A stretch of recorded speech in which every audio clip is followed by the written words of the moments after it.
So hey guys, welcome back to my YouTube channel again. As you all know, my name is Himanshu. I'm currently working in PNB as a clerk.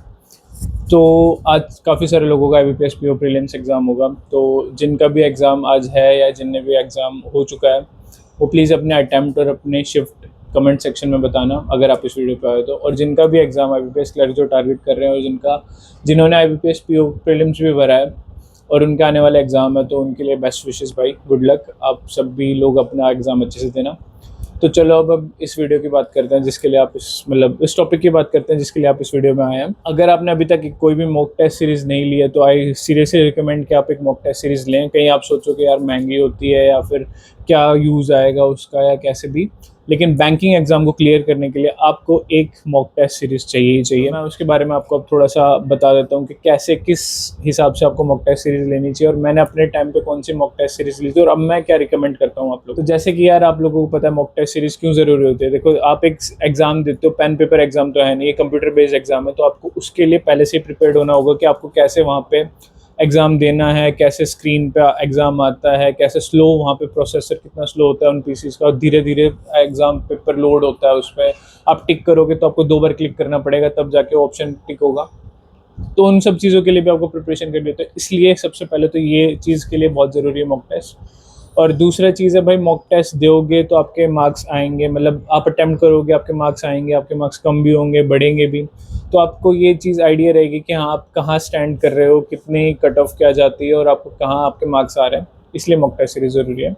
और तीसरी चीज़ जो most important, जिनके prelims निकल जाते हैं mains नहीं निकलते, mains के यार क्वेश्चन नहीं मिलते। एक तो आप कहीं पे भी ढूंढोगे टेलीग्राम या उस पर मिलते हैं, बट मिलेंगे तो बहुत ढूंढना पड़ेगा, और अगर उनको ढूंढोगे और फिर उसमें कई बार आंसर मैच नहीं करते, कोई काफ़ी सारी चीज़ें होती है। तो मॉक में मोस्टली आपको मेंस के क्वेश्चन ज़रूर मिलते हैं और उसके सेक्शनल मॉक भी होते हैं, मतलब काफ़ी सारी चीज़ें हैं जिसके लिए मॉक टेस्ट आपको लेने बहुत ज़रूरी है। चलो फिर मैं अब अपने बारे में बताता हूँ कि जब मैंने 2022 में एग्ज़ाम क्लियर किया था, मेरा शायद फर्स्ट 1 साल था, उसके बाद मतलब उसके बाद ही मेरा एग्ज़ाम क्लियर हो गया था। 1 डेढ़ साल लगा था मेरे को। उस टाइम मैंने जो मॉक टेस्ट लिए थे, और मैं आपको अभी भी वही रिकमेंड करूँगा कि 2 या 3 मॉक टेस्ट सीरीज ली। देखो, उस टाइम ओलिव बोर्ड आता था, एक प्रैक्टिस मॉक होता था और काफ़ी सारे थे, टेक्स्ट बुक था, गाइडली था। गाइडली नया नया शुरू हुआ था उस टाइम, तो सस्ता था उस टाइम तो ना। तो सबसे पहले ओलिव बोर्ड बहुत महंगा था, मैंने ओलिव बोर्ड नहीं लिया। मैंने कहा यार ये तो इतना ओवररेटेड या महंगा है। ओवररेटेड तो नहीं, जिनने ओलिव बोर्ड लिया उनको पता होगा, बट मैंने कभी ओलिव बोर्ड यूज़ नहीं किया।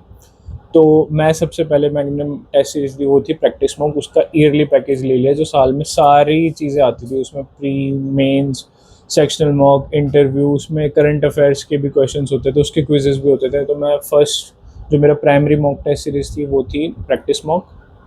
और दूसरी जो उसके बाद सेकंड नंबर पे जो मैंने रखी थी कि भाई कोई क्या पता उसमें कुछ कंटेंट अच्छा हो, उसमें कोई मॉक अच्छे, उसमें कोई मेंस के क्वेश्चंस अच्छे हों, तो दूसरी जो मैंने दी वो थी टेक्स्ट बुक और गाइडली। उन दोनों के लिए थी। गाइडली तो बहुत सस्ता था उस टाइम, इसलिए मैंने गाइडली लिया था, और टेक्स्ट बुक भी इसीलिए, मतलब टेक्स्ट बुक बेटर था, टेक्स्ट बुक तो मैंने यूज़ भी किया था। तो ये जो 3 मॉक टेस्ट थे वो मैंने लिए थे, और मैं रिकमेंड करूँगा कि आप लोग भी अगर लेना चाहो तो यही तीनों ले लेना। 3 नहीं, 3 में से एक ही लेना हो तो प्रैक्टिस मॉक लेना। अगर आप 2 अफोर्ड कर सकते हो, अपना टेक्स्ट बुक और गाइडली दोनों में से कोई एक ले लेना, आपकी मर्ज़ी है। और जो बहुत मोस्ट इम्पोर्टेंट चीज़ है, जो जो इन सब चीज़ों के बाद आती है कि आपने मॉक ले लिया, आपने प्रैक्टिस कर लिया, फिर उसके बाद मॉक एनालिसिस कैसे करते हो। काफ़ी सारे अभी लोग ना कमेंट कर रहे थे मेरी वीडियोज़ के नीचे, यार आप मॉक कैसे लगाते थे, कैसे उसका एनालिसिस करते थे। तो वो सबसे इम्पोर्टेंट चीज़ है एनालिसिस।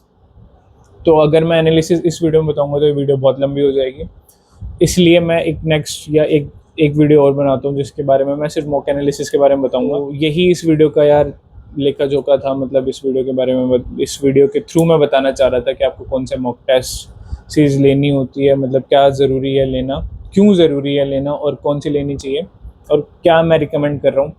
बाकी आप लोगों की मर्ज़ी है, आप लोगों को जो लेना हो। कोई भी ये पेड प्रमोशन वाला नहीं है, मैं पहले बता देता हूँ, कहीं आप सोचो कि हाँ भाई इसको पैसे मिल रहे हैं वहाँ से इसलिए वो कर रहा है। बट मैं पहले से ही बता रहा हूँ कि भाई मैं ये सारी चीज़ें यूज़ करता था, तो मैंने यूज़ की हुई है इसलिए मैं बता रहा हूँ।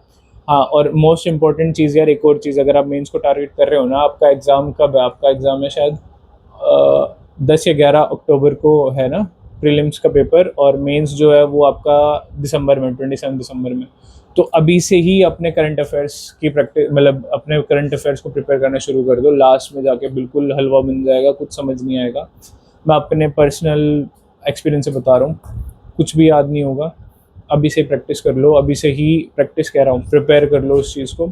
और जैसे नोटिफिकेशन आई है ना, उस नोटिफिकेशन से 2 महीने पहले का भी करंट अफेयर्स याद करके जाना। बाकी आप सभी को गुड लक, अपनी प्रिपरेशन अच्छे से करो और see you guys the next one.